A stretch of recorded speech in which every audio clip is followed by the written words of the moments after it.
Avatar 3 fire and ash movie చూశాక చూస్తే ఇలాంటి మూవీ చూడాలని ఫీలింగ్ వచ్చింది భయ్య. నాకు ఇప్పటికీ కూడా ఆ విజువల్స్ నా మైండ్ లో అలా తిరుగుతూనే ఉన్నాయి భయ్య. ఒక్క మాటలో చెప్పాలంటే మూవీ స్టార్ట్ అయిన నుండి ఎండ్ అయిన దాకా నేను అవతార్ 3 ట్రాన్స్ లోనే ఉన్నాను భయ్య.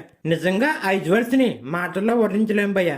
అంత అద్భుతంగా అందంగా ఉన్నాయి భయ్య ఆ విజువల్స్.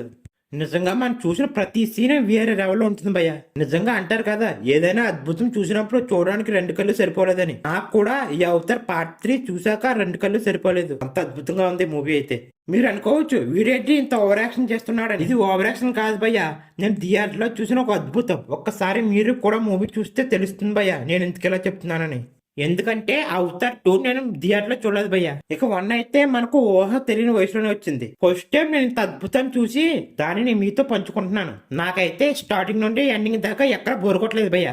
ఎక్కడా ఇంత సీన్ కూడా లేగనిపించలేదు. చాలా మంది ఈ మూవీకి స్టోరీ లేదంటున్నారు. ఎందుకు భయ్య ఇలాంటి మూవీకి స్టోరీ?